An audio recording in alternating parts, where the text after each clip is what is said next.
le temps du comité de gestion de crise avec les Abdou Aziz Diop et tant d'autres, Déthié Diouf, qui est l'actuel secrétaire général du parti Visa, et tant d'autres aînés qui ont marqué véritablement les belles pages de l'Université Cheikh Anta Diop de Dakar. Alors Babacar Fall, votre niveau, vos impressions, vous partagez les propos tenus par Ali Ndiaye et la classe politique de manière générale.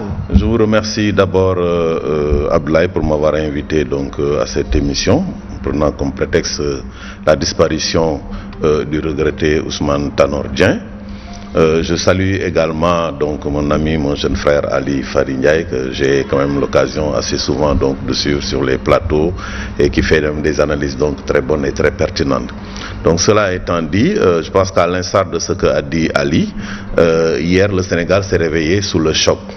Moi, je pense que c'est comme ça, au détour comme ça d'une conversation, quand j'ai pris mon téléphone, que je suis tombé sur la nouvelle. Vraiment, j'ai été franchement assommé, parce que personne ne s'attendait à cette disparition aussi brutale de Ousmane Tanor Dieng. Tout le monde, c'est vrai, le savait malade. Mais on pensait que c'était une maladie bénigne. Je pense que depuis le mois d'avril, on ne l'a pas vu en tout cas sur la scène politique. On savait qu'il était en France, qu'il se soignait, mais peut-être que personne vraiment n'aurait imaginé vraiment une fin quand même aussi rapide.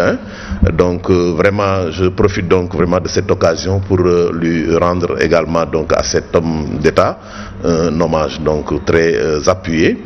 Je n'ai pas eu l'habitude, contrairement à Ali peut-être donc disons de le connaître à fond. Je ne l'ai pas côtoyé. Je crois que la première fois qu'on s'est rencontrés, c'est feu Pape Babacar Mbaye qui nous avait présenté, je pense que c'était dans le hall de l'Assemblée nationale, c'était dans les années entre 2001 2002, quelque chose comme ça. Et ce que je retiens de lui, c'est que c'était un homme affable, c'était un homme très courtois, très discret. Et à chaque fois quand même que nous nous sommes rencontrés donc dans d'autres occasions, bien que peut-être il ne connaissait pas mon nom, mais vraiment il se souvenait de moi et il me saluait avec donc beaucoup de déférence. Et donc ce que nous retenons de lui vraiment, c'est quelqu'un quand même qui a su, dans des moments donc difficiles, lorsque le Parti socialiste a perdu le pouvoir en 2000, vraiment avoir donc la lucidité, vraiment donc de rester ferme sur ses convictions. Il a su tenir quand même, disons, la barque qui était le Parti socialiste, donc vraiment donc de manière très ferme, malgré, comme je dis, les départs massifs. Vous savez, quand on perd le pouvoir, ça c'est, on enregistre des départs, les gens partaient, etc. Beaucoup de choses ont été racontées à l'époque sur le Parti socialiste, un parti quand même qui a pu gérer donc le pays pendant pratiquement 50 ans. C'était pas donc facile vraiment donc en tout cas de rester, de vraiment donc traverser donc ce tumulte, de vivre dans l'opposition, mais il a su le faire. Pendant 12 ans, il a appris en tant que républicain à être, disons, un opposant, mais un opposant républicain. Effectivement. Et c'est une qualité, je crois que même ses adversaires politiques lui ont reconnu, que ce soit le président Abdoulaye Wade. Abdoulaye Wade lui disait qu'il était un homme d'État. Voilà, un homme d'État, un républicain. Tout le monde se souvient de ses relations avec Idrissa Seck, l'estime réciproque qu'il se vouait, etc.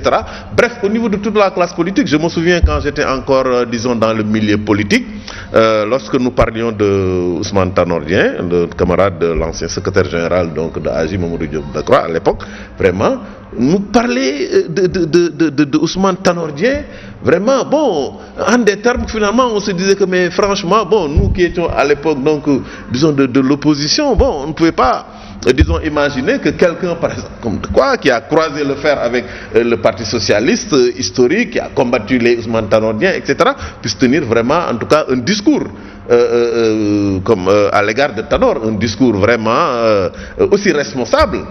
Je considérais que c'était vraiment, malgré les divergences politiques, malgré qu'il n'était pas du même bord, que vraiment c'était une personne quand même, disons, qui était chevillée vraiment à ses convictions, une personne qui était vraiment donc très ouverte et qui était aussi vraiment très sociable.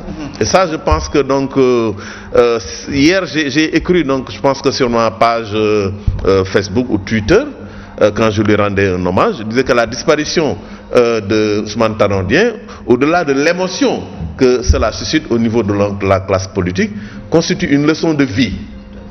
Donc je pense que quand je dis une leçon de vie... Une leçon de vie qui doit inspirer, absolument l'ensemble de la classe politique, mais les Sénégalais également. surtout en ces moments que nous vivons, caractérisés par